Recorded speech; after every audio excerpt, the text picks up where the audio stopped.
Hey, what's up, everyone? Welcome back to the Fat Muscle Project podcast, PHAT, fat. That's the good kind of fat, not FAT. I'm John Gorman, one of your hosts today. We got Lisa Franz in the house. Lisa, what's going on? How are you? And are you feeling fat today? I'm feeling fat with a PH. Absolutely. I'm excited. I'm excited to speak with Leslie. I'm excited to talk about high intensity stuff or sort of the glycolytic sports and how we can still have some aesthetic success because I too, as you and some of the listeners know, have a CrossFit background. So it'll be exciting to talk about some of the stuff.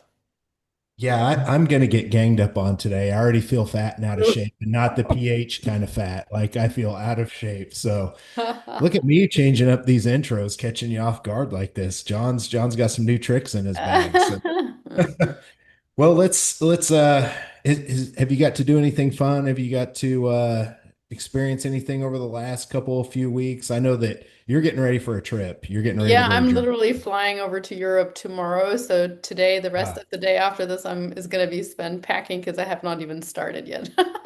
It's going to be a 6 week trip, so I do need to think ahead a little bit as well. But yeah, nonetheless, it's been because of that, it's been a routine couple of weeks, which I have actually enjoyed. So obviously, over here there was no public holiday on the 4th of July, or anything like that. So I'm interested to hear how that was for you, if you guys had a nice holiday weekend.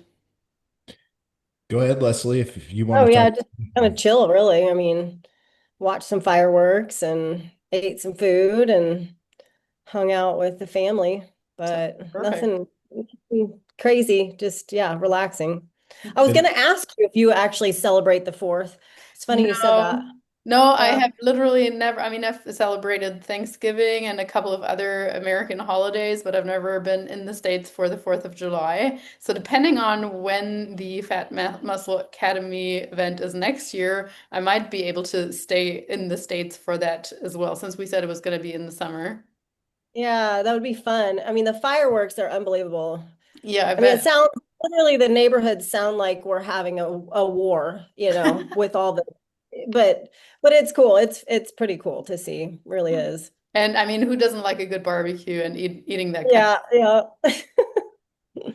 well, before we get into this, I'm going to do a real quick intro for Leslie. I guess the only thing new with me is we are selling with Premier U injectable L-carnitine like it's like people are trying to stock up for the Holocaust or something. It's crazy. So and the thing is, people are asking, can I take injectable L-carnitine? Well, you can. Even like my natural athletes take it. It's carnitine, right? Like it's just an injectable version. People take injectable B12, right? And glutathione and all these different things. That's what it's for, but it's awesome for fat loss. And I wanted to bring that on at Premier U because I just am not a fan of these research chemical sites. One of the main ones got shut down. I think it was Amino Asylum. The FDA shut them down. I've always warned people against sites like this because you never know exactly what you're getting. I remember one time, I mean, I've used their stuff before. I've gotten carnitine from places like this before. I had a vial smell like fish one time. Like it's just, you never know what you're getting. of. They're not tested. You can't see COAs like you can supplements. But pharmaceutical grade injectable L-carnitine, that's what I wanted us to get at Premier U. And I pushed really hard, and me and my partners found a way to get this affordable. So, long story short, right before we jumped on, I had like 10 vials, like had just been ordered. So, I'm working with our girls over at Premier U to get those shipped out. So, it's been crazy, but it's been good. So, if Awesome. anyone's interested, you can just send me an email. We keep this stuff in stock, ship it out. It's a real easy process to sign the paperwork through Premier U. So yeah, that's I'm excited because we have pharmaceutical grade injectable carnitine. Like you just have not seen that in the sport before. So it's like expensive. Let's say I remember back in the day, you and I had inquired about it back whenever we knew Greg Reeder. I think it was like $750 for a pharmacy to do it because they never did it ever. Mm. Like they just didn't do it. So now we're able to get it. So anyway, long story short, that's been, a fun new addition. But let's talk about the important person. Let's talk about our guest today. So it's really hard for me to do an intro here because there's so many things I can say because, I've known Leslie forever, obviously, and she's been such a big part of this stuff. But going back to tie this into what we're going to talk about today with physique enhancement, because we're not going to talk a whole bunch about CrossFit. We're going to talk some about CrossFit, I'm sure. We're going to talk about powerlifting. We're going to talk about bodybuilding and the base of it. But if you really look at Leslie, she's probably one of the most impressive physique athletes that I've ever seen and have got to work with personally because, I did all of her preps way, way back in the day, all the way up to when she turned pro as an IFBB pro. But I mean, she's won numerous amateur shows, classes, competed as a natural pro in the DFAC and PNBA and has won money there. She then went on to win her IFBB pro card, won classes in the NPC too. She obviously is an elite level CrossFit athlete that's getting ready to do the CrossFit Games in Ohio in the Masters category, and that's freaking exciting. She's a world record holding power lifter. Leslie, I think your squat and your bench were really close to the same whenever you won the world championships and set world records. Squat and deadlift. That's what I meant. Squat and deadlift. I'm sorry. They're like 374 pounds or somewhere, both like right around that range, like at 123 pounds. Just absolutely insane. She did the MS 150, which is a bike ride where you ride 150 miles. Leslie, I believe you've done half marathons too, correct? One, Yeah.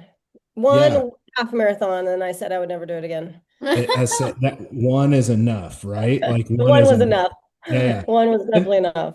and then on top of that, to me, probably the coolest thing is, and make sure I don't butcher this, Leslie, but you're also the state powerlifting head coach for the Special Olympics powerlifting program in Missouri. And she's won awards They call as it best coach. they call it the powerlifting commissioner. Yeah, you're in charge. You're the Yeah. powerlifting chef, basically. But to give back, I've watched her grow this powerlifting community with these Special Olympics athletes. Leslie, you correct me if I'm wrong, over 5 years, like you started with just a handful. Talk about that just for a second, kind of where that started and where it's at now, because now you've got this giant community of Special Olympics athletes that get to go compete and do all these cool things. And without you, like this wouldn't even be a thing. So go ahead and talk about that. Well, it was 2018, when I started helping coach. I had been doing powerlifting. Um, and a friend of mine, Chris Crosby, he reached out to me knowing that I was a powerlifter and asked if I'd be willing to help with their programming, because they were doing it in a CrossFit gym, CrossFit Republic, and most of the coaches that were helping weren't powerlifters. They were CrossFitters. They were just volunteers. So he asked if I'd be willing to come in and help. And I was like, sure. I didn't even know it was a thing. Had no idea. Um, so I just went to the first practice and, just kind of, I loved it. I fell in love with it. Those guys are amazing. All my athletes are amazing, amazing humans, amazing athletes. But so then I stayed on just volunteering. And then the head coach at the time, she ended up moving to Florida. And so I took over the program in 2020 as head coach. Um, yeah, and then just tried to grow it. We went from probably 4 or 5 athletes to now we have like 20 in our local powerlifting program. And then statewide, the first meet that I did, the first state meet that I did, we had 7 athletes, I believe. And then this past year, well, that was in 2018, I believe. And then this past year, we had 65 athletes at our, Wow. yeah, it was amazing. I mean, we're growing so much that we're gonna have to figure out how to do 2 separate meets or 2 separate days, I mean, it's growing pains, but it's a good thing. So, Yeah, special shout out to you and all the people that help because you've got a whole oh, team, huge. working with you. But, people with special needs that get to experience stuff like this or the other sports, it's really, really cool to watch because you guys are just so selfless. So I wanted to point that out because that's important. But, Lisa, if you want to take it and take the reins and talk about all the physique enhancement stuff, this is going to be fun because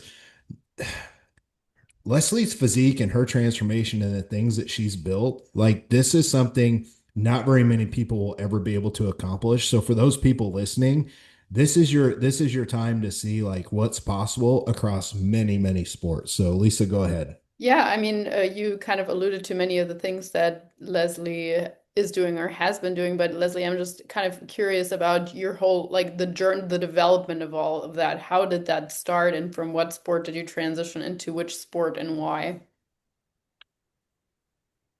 I mean, I've always been into sports. I mean, did gymnastics when I was young, super like 6 years old, up until I was probably about 14. And that's one of the reasons I'm fairly good at CrossFit now, because I did gymnastics for a while. Because if you don't know, CrossFit has a lot of gymnastics type stuff in it. But I ended up, I ran track in high school. I played soccer in high school, and then I went on to play soccer in college on scholarship. So I played soccer there. When I graduated college, I was like kind of lost. Like, what do I do? I'm not competing. I'm not, I don't know what to do. So that's when I started running. I ran in the 5Ks. I ran 10Ks. I was doing a 5K probably every other weekend. Um, yeah, a lot of running. I hate running now, so it's weird. Yeah. So I did that one half marathon. I don't remember how old I was, but a good friend of mine, Michelle, and I went to Chicago and ran a half marathon. And I was like, I am not doing that again. That was fun, but my knees and my shins and my ankle, everything just hurt. And then I had a good friend that was in bodybuilding, a college friend of mine. He did bodybuilding, and I went to one of his shows and I saw the women there, and I'm like, I think I could do that. So then I, kind of got it in me that I wanted to do that. And that was, what year was that? 2007. 2007. John's the year person. So yeah, started prepping on my own from bodybuilding.com.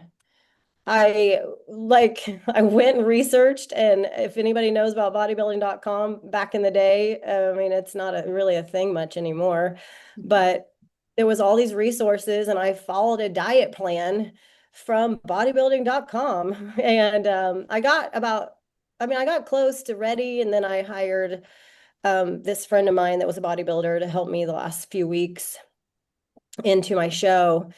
And I did well. I think I won novice that year. Yeah. Very first show, I won novice. I don't even know if I did the open. Did I do open in that So one? I I was think. actually at this show, and this Yeah, you was were. like We didn't even before know each you other. and I. Yeah, like we all went to the same high school, but the funny thing is your sister and your mom were there, and I knew your sister because your sister was my girlfriend in sixth grade, which is kind of funny, right? So For like like 3 weeks.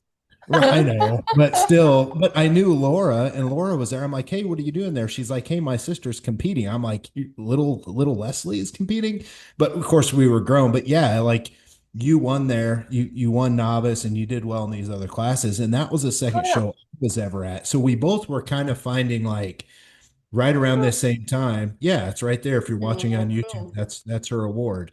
That was my first bodybuilding award. Yeah, like we both kind of started like falling in love with bodybuilding around the same time, and that was a show here in the hometown. So anyway, she obviously was doing really well her very first show ever. Very cool. Yeah, so I did that show. Yeah, I got hooked.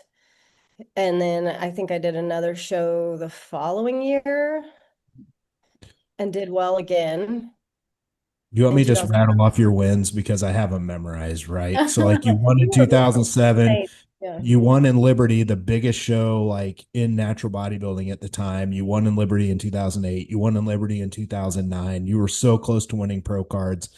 And then you went on into 2010 and did some other shows, and we got like third in another big show, Ryan Irwin's show in Iowa. You got third in that show. So like you were like winning classes and were like super close to winning your pro card. So like right out of the gate, like you could tell like she was one of those type of athletes that had it.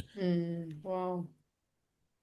And then I guess, I mean, that is impressive enough on its own, but I guess it begs the question how you got from that or why you transitioned into other sports from there.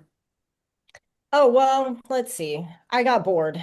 I think, it was bodybuilding style workouts constantly, and nothing wrong with it, but I just needed something new. A good friend of ours, Jared Dale, he was one of John's clients, and his girlfriend at the time was a friend of mine. We met through the gym at the Anytime Fitness way back. And he was a power lifter.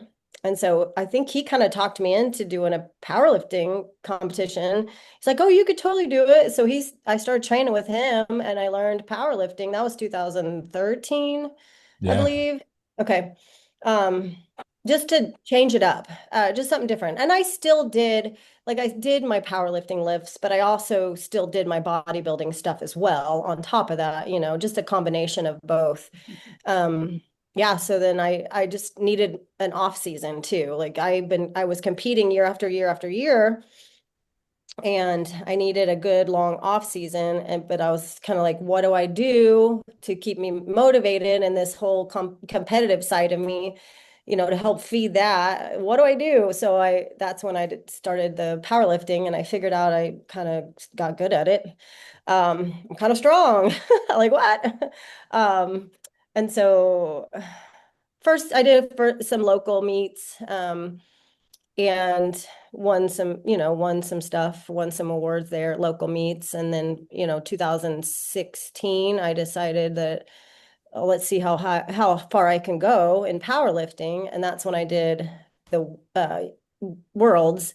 What was the federation in that one? FPF. IPF Yeah. worlds. Yeah. Yeah. Wow. It wasn't you had to qualify for it. So you had to do a qualifier meet, and like get a certain score, certain poundage to go on to the worlds. Yeah, and so then at worlds, I won my weight class, set some records, and I ended up being second overall out of all the women, which was pretty cool. Yeah. Uh, yeah, so then from there, again, I think I got bored again. I got bored with powerlifting again. I don't know. I always want something new, I feel like, I guess. So Um, can I throw something in here, Lisa? yeah, go Because ahead. I think this is a good time to talk about this, maybe, or to at least point it out to kind of get to where we're going. So obviously, Leslie spent all these years bodybuilding, right, and doing, we're going to joke and call them bro workouts, but bodybuilding workouts, right, like what most people listening here are doing for a long time. And then she transitioned into powerlifting and did really, really well in powerlifting. Like again, some of these, like how many 123-pound girls do you see, deadlifting 375 pounds or squatting close to 375 pounds or whatever that was and benching 185, like all these things after starting 3 years prior. So Mm. like that's the thing, is the cool thing is she went up, but she continued to grow and put on muscle. And when you look at where she's at now, Leslie, Lisa, you guys can answer this. This is where I'm trying to go. In CrossFit, it's a lot of these things that are the base foundation that you learn. Leslie, you said you learned gymnastics, right? So like that's a huge part of CrossFit. Getting strong and doing powerlifting, how crucial was that for you now in the things that you're doing in CrossFit? Like that you took that route. Like, would you be the CrossFit athlete that you are now if it wasn't for powerlifting? I guess is my question. No, not at all. No, because building the strength part of CrossFit takes a lot of time. And I mean, it just does for anybody, especially a woman. We don't build muscle or strength as fast as a guy does, but having that base strength was huge, leading into CrossFit for sure. Um, the gymnastics, of course, that was a big thing that it takes a lot of time to learn as well. I mean, what person goes upside down in their day? Nobody. Like, I mean, but I was used to that going upside down, because of gymnastics my whole life. So it wasn't scary to me to go upside down. Whereas somebody just coming in, not having that background to go upside down, like that's scary because Mhm. we just don't do it as humans. But yeah, so all that huge leading into CrossFit. So it wasn't like I just started CrossFit green, for some, like a lot of people would. Yeah. Go ahead, Lisa, if you had something. I was going to point out something with powerlifting real quick. No, go for it. Just, a lot of people, Leslie, when you did powerlifting, you didn't do it like a lot of people do it. A lot of people like, Oh, you're muted. Not sure why, what just happened. Hear you. okay. Yeah. Lisa, you're So, frozen.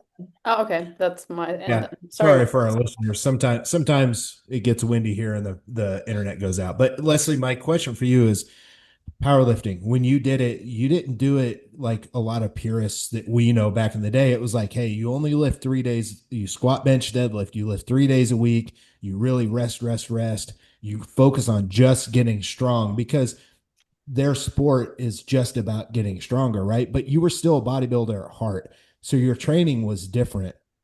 Talk about that because you were able to grow and still put on a lot of muscle. And if someone's listening and they're a power lifter and they're not taking the approach that you took to training, they're probably not going to put muscle on like a bodybuilder would, correct? I mean, no, yeah, absolutely not. I mean, there's different views for it. There's different views of it. I see different coaches saying different things.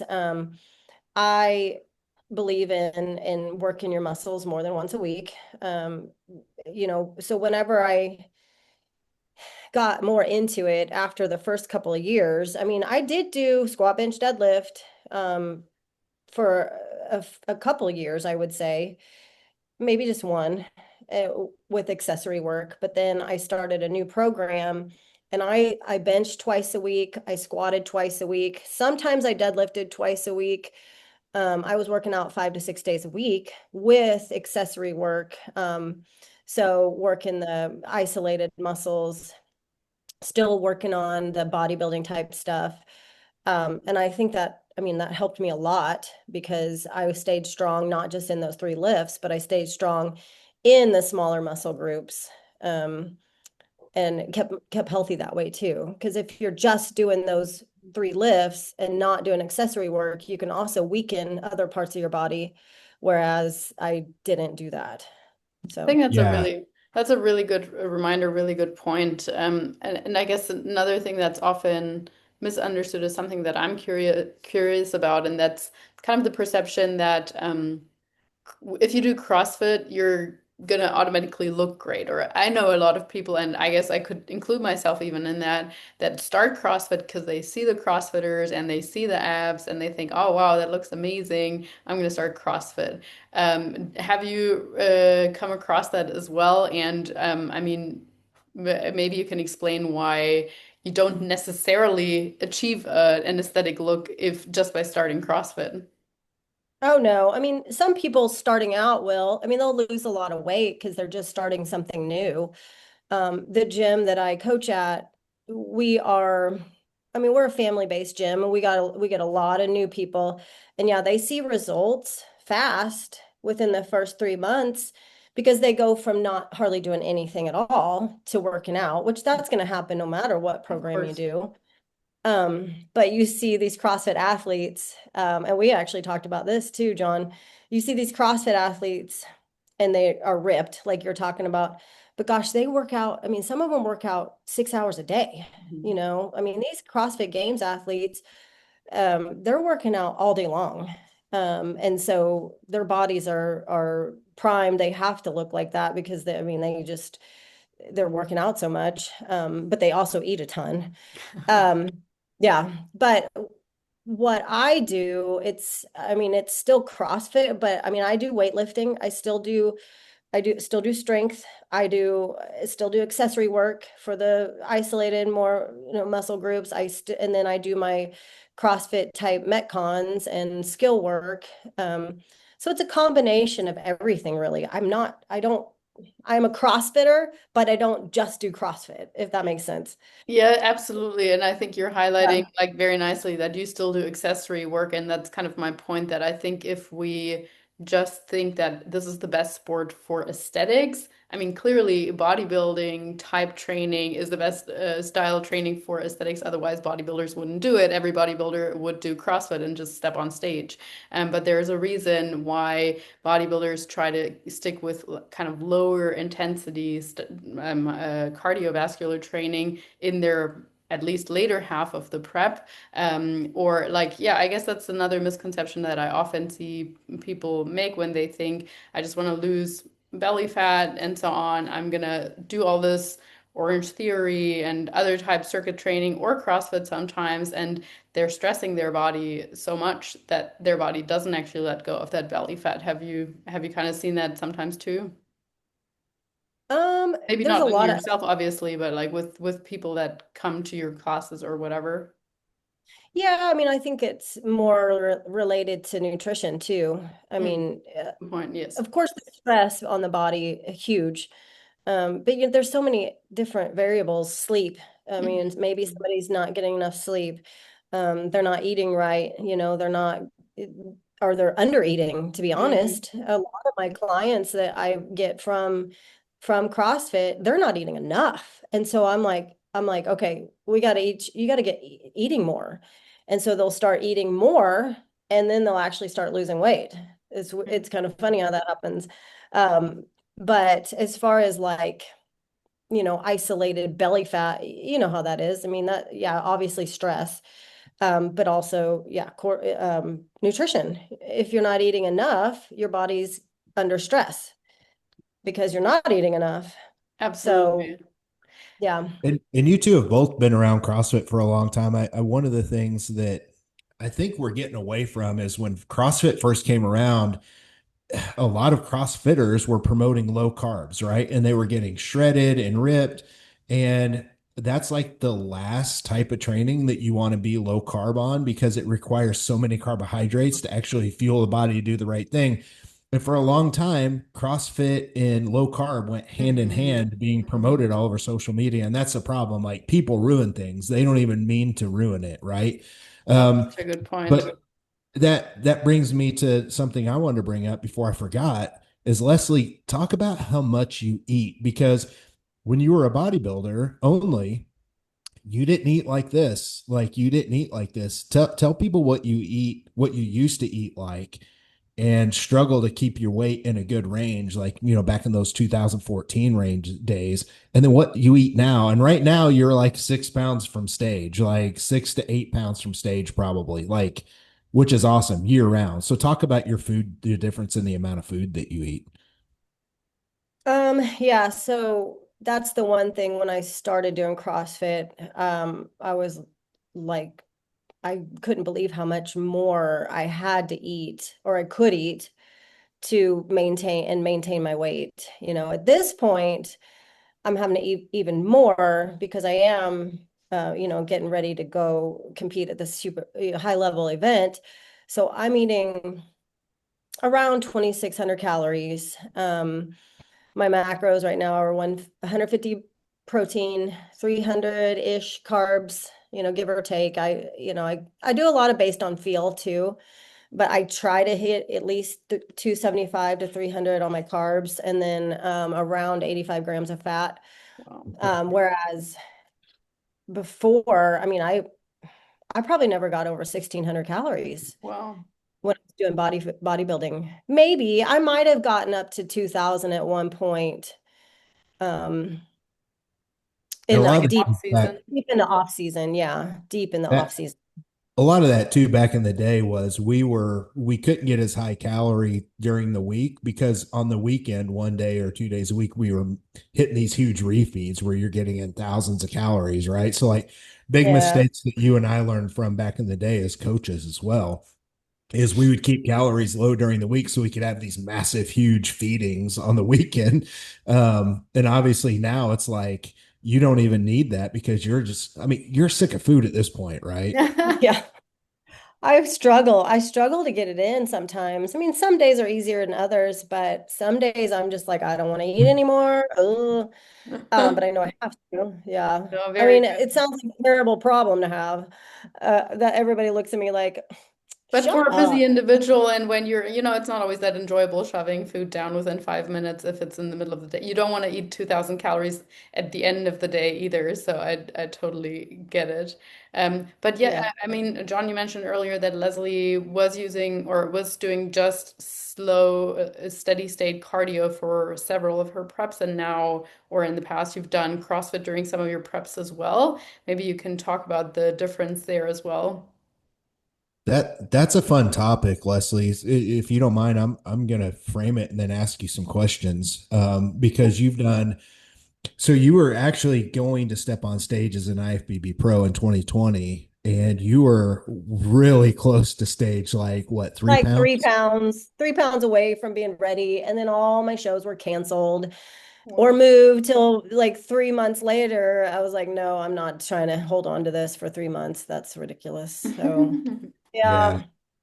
Yeah, COVID kind of threw a wrench in her plans, but I mean, she was looking awesome. She's going to step on stage, and that prep was different because she was doing quite a bit of steady state cardio and CrossFit versus in 2017, whenever we prepped, I remember very vividly because I'm just a numbers guy. I can remember she was having two carb ups a week, 285 carbs, like on a Monday and Thursday, doing very, very little steady state cardio, maybe 20 minutes at the very end, like 20 minutes, just a handful of days, 3 or 4 days a week.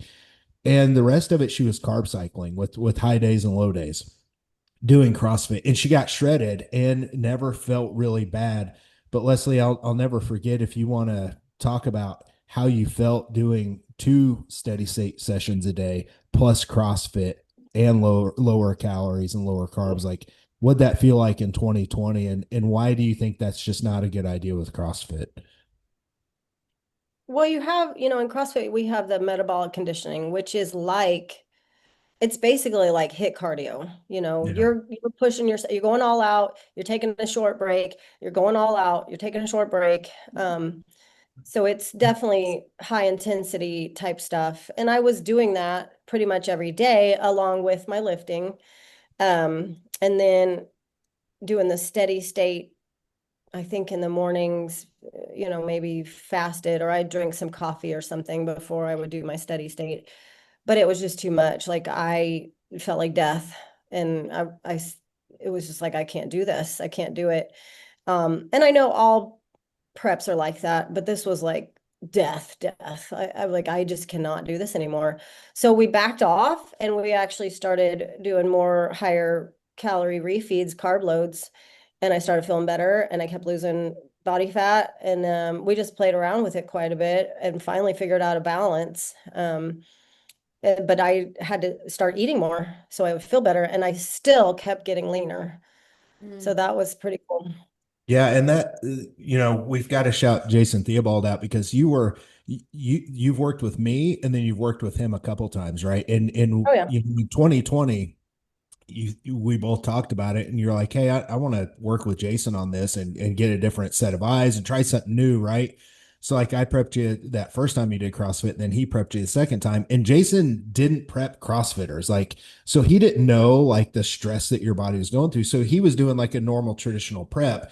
And shout out to him and you for getting that feedback to each other, because then he Yeah. took that and he adjusted and he had you doing the refeeds and he had you doing all that. And that's what a good coach like Jason does. He learns and he quickly adapts, and then he got you there. He got you ready. Yeah. So it was a learning point for everyone, really. Kind of, that's what good coaches do. But I don't yeah, think I got under 1,800 calorie or Wow, that's 18. I amazing. don't think I ever, towards the end even, I don't think I was, is that right, John? He's the number person, but I don't yeah, think I got, yeah. Your calories stayed up there, but the thing was is you were doing so much steady state Mm. and the CrossFit training and all that, your body had so much to recover from. Your CNS just tanked. And I, Mm. I think a lot of people that are listening aren't going to be in that situation, but they're bodybuilders and they're doing bodybuilding training. And this would be the same as if you did a lot of hit on top of your bodybuilding training, that you would feel crushed, right? So that's why a lot of bodybuilders do steady state, because it's just not as stressful. Makes So sense. combining the two, like, we all kind of learned from that. It was a learning. Now we're passing it on to our listeners on the podcast. well, Yeah. and it's not something, I feel like it's still doable. I mean, I told when I hired Jason, I said, hey, I love CrossFit. I want to keep doing CrossFit. I'm not going to be doing competitive CrossFit right now because I'm going shooting for doing a bodybuilding show, but I want to keep it in my programming because that's what I like to do. And he's like, well, sure, let's try it, let's figure it out. And, because I want to enjoy my workouts. Mhm. And I think that's important. Very underrated aspect, I agree, especially in terms of like motivation and community aspect and so on as well. So if someone feels the same way and they're like, okay, I do hear you, I want to look as good as possible, but I also want to keep this in my program. You've already mentioned a couple of things, such as like the importance of sleep and that you still did accessory work, but do you have other tips in which way we can combine that or incorporate that in our routine if we still want to look as good as possible? As far as, prepping for bodybuilding No, or just anybody who's like, okay, I actually aesthetics, I just want to look as good as I can, but at the same time, I also want to do CrossFit or start doing CrossFit or keep doing CrossFit. And what would be your tips for that person? well, I think you have to listen to your body. I mean, I'm in that realm right now. I have to listen to my body, like when is too much, when is not enough, back and forth. Like, am I going to push myself? Am I going to, if I'm feeling really bad that day, am I going to still do it? Am I going to back off? So listening to your body is super, super important. And then people just don't understand the importance of eating enough. Mhm. You can look good and still eat a lot of food. So that's where people are like, oh, I'm going to drop my calories, eat 1,200 calories a day Mhm. and try to do CrossFit and then try to do the accessory work and work out for 2 hours a day or whatnot. And it's just not possible. Yeah. So then you start going backwards. But it's definitely doable. And it's not CrossFit 6 days a week either. It's Right. I think that's CrossFit. important to point out. Yeah. Yeah. So CrossFit 3 or 4 days a week. And then maybe you have a day, like 2 days off or one day off, and then another day of lower intensity type stuff. And that's fine, and I think that's important too. Not every single day crushing yourself. Um, and that brings me to another point, actually. You go into a CrossFit gym and you're working out with everybody and you want to push yourself and you're trying to compete with all the people around you, but you can't give your 100% every single day. Hmm. That I think is a big deal too. Like people try to give 100% in these workouts, these really hard workouts every single day, and then they get burned out, they get fried.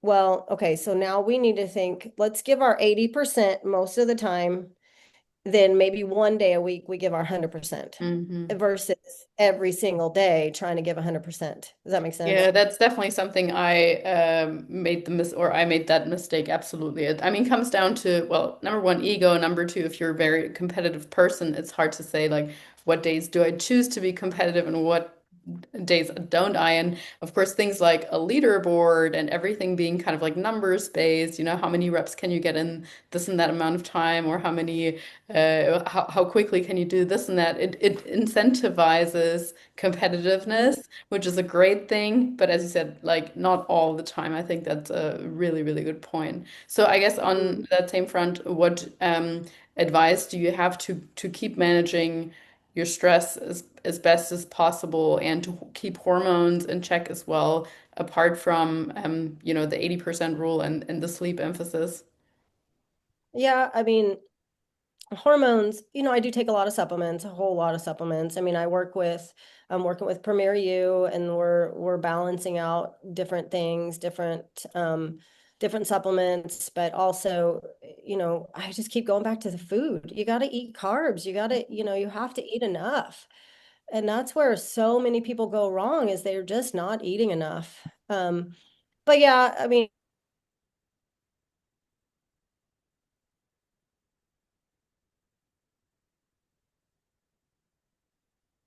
7 days a week, and that's a huge deal. Can I Um, use you two as a really good example here? Because Leslie, I just had a flashback. I'm thinking back to Leslie 2007 to 2012, right? Dieting a lot, gaining weight, dieting again. A lot of that stuff is hard on hormones too. Mhm. You two both, to me, are good examples that guys or ladies, but especially ladies listening right now, they're going through that I'm on a diet phase, or they've dieted for shows, they've gained a bunch of weight, and then they're right back into this cycle. You two are extremely good examples of what, and I'm going to say this, and I'm not calling you old. Lisa, you're obviously not old, but I guess the end game physique, everyone wants to look the way you two look and to be able to eat food, have a good relationship with food, and feel good. And I feel like you both are there, right? And I think there's a lot of women, I think a Leslie 2011 didn't know how to get there. And you struggled with that a lot, right? Now these days you very rarely diet down for anything. How, if you could both weigh in on that? I think there's some women listening that they don't know how to get where you are. And I think this is a good time to maybe talk about that. Yeah, so for me, it was definitely that I didn't know how big of an impact sleep and stress overall, like outside of the gym had, and I just thought that, um, how can that be too much, or how can the sport that I love doing be the thing that I'm supposed to be doing less of? Because it's giving me so much joy. Like everybody knows, like once you finish a good workout, you're like, oh man, that was amazing. I crushed it. I left it all out on the floor and blah blah blah. I attributed it to my police work at the time, to the shift work, of course, the lack of sleep. Yeah, yeah, but more so, I didn't know that I did have to still also dial back training and work also on stress perception, in the sense of not getting wound up about the small things like traffic or fighting with people, like having arguments. I just didn't have that same mindset that everything throughout your day, including the food that you eat and so on, can add or help you manage stressors that you have. And I think that's quite important. So if someone does do these kind of higher intensity sports, just also seeing that everything else is in place, if you want to keep doing them, I guess. Absolutely. Yeah. I always it I would say it gave me an eating disorder. I mean, it was not like anorexia or bulimia, but it was a version of a eating disorder, because I would binge eat and then I would try to work it off, Hmm. So Yeah. that's not really the point that you were asking, but I fixed that. I had to fix that here, eh, Hmm. and stop dieting, Yes. because that was the problem. I kept dieting and then I kept turning around and putting all the weight back on, and I didn't know how to reverse diet. And I've since then learned, to gradually add food back in versus binge eating, every day of the week. So that was something over time with age that I learned. And then just not dieting every single year. Hmm. And that's hard to do for a lot of bodybuilders, because you have shows and that's what you're shooting for. And if you don't do a show every year, multiple times a year, it's boring, and you don't have that goal. So I guess that's where I chose to have other goals, like the powerlifting and the CrossFit. And that helped me stay on track. But yeah, just over time learning, like figuring out my body and listening to my body, and just the mindset too of not binge eating.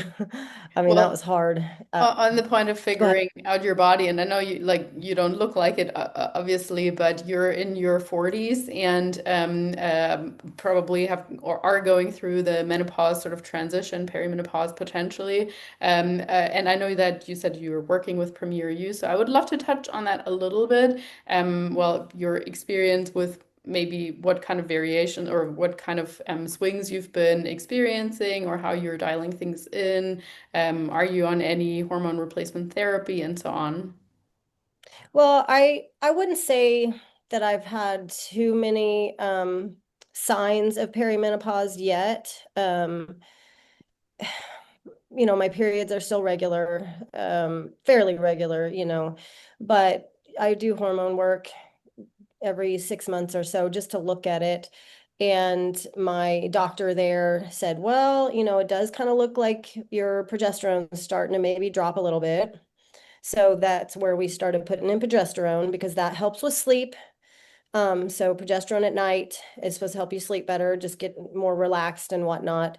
And then also estrogen. So once your estrogen starts falling, we actually learned this, remember, at the Fat Muscle Academy, the estrogen actually starts falling and you can lose muscle that way from that. So she just recently had me start on some estrogen supplementation.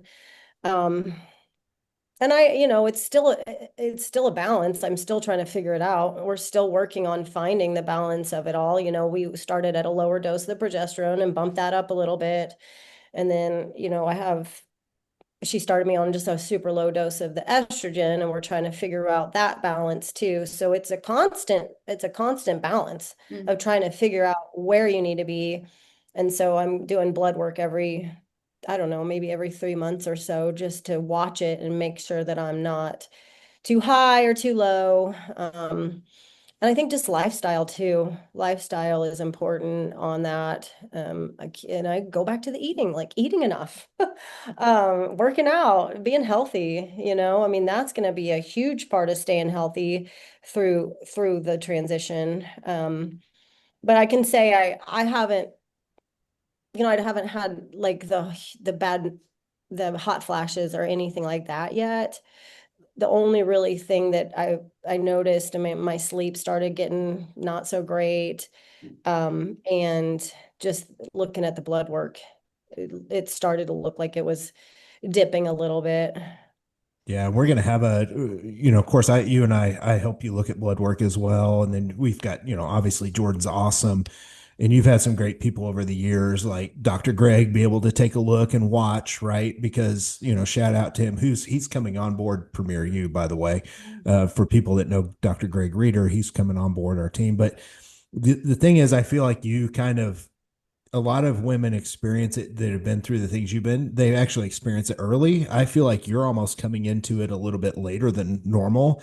With just the first things that happen are progesterone tanks. Like that's the main thing, right? So, but we'll get into complete detail on that because Lisa, we've got Bill coming on board to do a complete breakdown of this here in a future episode, correct? Yeah, I'm super excited to speak with him. Yeah, that's gonna be fun. It's always a good topic, and of course we'll have Jordan on to talk about it more. So, what else? Yeah. What other things have we not covered here that we need Oh, to I think cover? we've covered it basically all. I'd just love to hear from Leslie how you're prepping for the upcoming games. Are you excited slash nervous about it? Have you changed anything? Are you training a lot more or the same?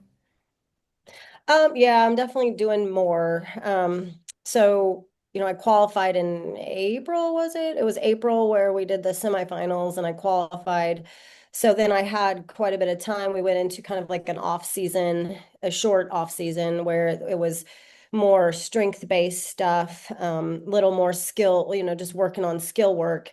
And then just within the last few weeks, we started in more of a prep for the games. And so the cardio's bumped up some. My conditioning, the metcons have bumped up. I'm still doing strength training. I'm still doing skill work, but it definitely has bumped up more. I'm working with a coach that programs specifically for me because I know I need that right now versus just the gym workouts, which is programmed for the masses. Mhm. Um, so our so he's working with me on my weaknesses, the different things that I know that I'm weak at, and he's seen that I'm weak at. And he programs that part. And so, yeah, it's definitely more. Some days I'm in the gym for 2.5, 3 hours. Um, but it's tough. It's tough. I'm not gonna lie. Like I'm struggling a little bit right now. Energy levels a little down. Um, But then that's from week to week, day to day type thing, depending on what I had done the day before. But it's going well. I mean, I'm excited about it. I am a little nervous, of Of course. course, yeah. My goal is just to not get last. But whenever you go into something like this with 30 of the best, it's like you do what you can, and I'm going to do my best, and I'm going to push myself as hard as I can, and I'm just going to see how that goes and where it gets me. Um, and have fun. Like these ladies, I know a lot of, not a lot of them, I know a few of them, and I haven't seen them in a long time, and it's going to be fun just to compete next to them and get to catch up. And, you know, I don't know, it's a bunch of my friends are going to go watch too. So that actually makes me more nervous than anything. Working I out in think front of people, them. I think people need to realize these are 30 of the best women in your category in the world. Hmm. Like in the world. Yeah. Like It's amazing. I can't even comprehend. 30, you're literally in there with 30 of you, the best in the world. Like there's a reason why your Instagram, of course, I'm the one that started calling you it, but Leslie LilBadass. Like that's the thing. Like you do these sports and you do amazing. This to me is kind of the top of the mountain, in my opinion. I think this is probably the hardest thing that you've ever been able to do. Squatting or deadlifting 375 pounds, that's hard. Like I get it, that's hard. But being one of the 30 best in the world, like that is going to be cool. Of course, we're going to get a bunch of content. You know, I'm going to be there to cheer you on and get content and post that on Fat Muscle and get some good video, right? Because it's a big deal because you're also one of our athletes, right? Like you're not just the co-founder of Fat Muscle, but you're also you kind of hold that flag for the athletes, right? So like this is going to be something that we'll get a bunch of cool content for. I want to ask you one more thing. I'm going to put some pressure on you and put you on the Oh, geez. spot after you're done with the CrossFit Games. Um, because I know how those joints are over there, right? Like you don't look 45, but I know how those joints are treating you because you know we talk about this stuff. What do you think about an IFBB Pro debut? Is that something that you'll think that you will do anytime? You know, I mean, I have a huge bucket list. And that's my thing. I'm crossing things off my bucket list. I do I want to keep going with CrossFit? Do I want to try to go to the games next year? I don't know. Right now, I'm thinking no at this point, you know, just because it is hard. Like it is extremely hard. And so maybe, you know, my bucket list, I need to check the next thing off. We'll see. But I know after I'm done with the games, I'm taking a big old long break from CrossFit for at least 2 weeks. I say a big old long. That doesn't sound very long, but I may take a month off from CrossFit. I don't know. We'll see. Well, I'm Can we excited But to plan? see what comes of it, how you're doing, how you're enjoying it, and everything else. I'm already wishing you the very best of luck for it. yeah, thank you. I What guess, do, you know, John said this about if I get last next to the top 30 women in the whole entire world, that's fine with me because I know they're amazing athletes. And, you know, I always say my goal is not to get last, but I wouldn't even care at that point if I got last, to be honest. Like, I'm there for the experience. I'm That's there awesome. to push myself and see how far I can take it, I guess. That's yeah, but awesome. I also know you and I see you and at the Legends, I've seen you twice at Legends, which is a very big competition with some of the best women in the nation. And I watched you claw and fight your way into the top 10. I can't remember what you finished at this last Legends Championship, but you fought and clawed your way in. And there's content on your Instagram page if people want to go look at that. That's the kind of way you are. So I know if you are anywhere down around that 30th, that's going to fire you up and you're going to claw your way up. And that's fun to watch because there's so many events. So I'm going to be there to get all the content. So it's going to be fun. Like there'll be shorts and YouTube videos and behind the scenes. It's going to be fun. Lisa, is there anything that we have coming up that we want to let the listeners know about, future guests or anything like that? I know we mentioned Bill Campbell. What else? Yeah, we are also talking to Lauren Conlon, so that's always obviously going to be super interesting as well. And we've got Jason Wells come on the show as well. So a few really exciting guests on the agenda. Yeah, it's gonna be fun. So this has been an awesome episode. At some point, Leslie, we'll do an episode on starting fat muscle, behind the scenes of actually starting I fat know. muscle, because that was me, We keep you, and talking Jeff. about doing it. We need to do that one. Yeah, let's keep growing this thing, and then when we get back, we can talk about it. But if people are watching on YouTube, they can see behind you. You're at the office with the big, wall behind you and the core values and all that. So like we're getting there. We're growing, and it's becoming something pretty special. But I want to wait just a little bit longer, and then we'll tell the story. But anyway, this has been a fun episode. We'll see you guys soon on the next one with all these good guests. If you ever want to hear anyone or send us questions, check out the show notes. All of our contact information is there. Leslie's is also there as well. If you want to get a hold of her and go puke and do a CrossFit workout, you are much inclined to go get a hold of her, because I'm not doing it with you. So for myself, Lisa, Leslie, LilBadass, we're out of here. See you guys.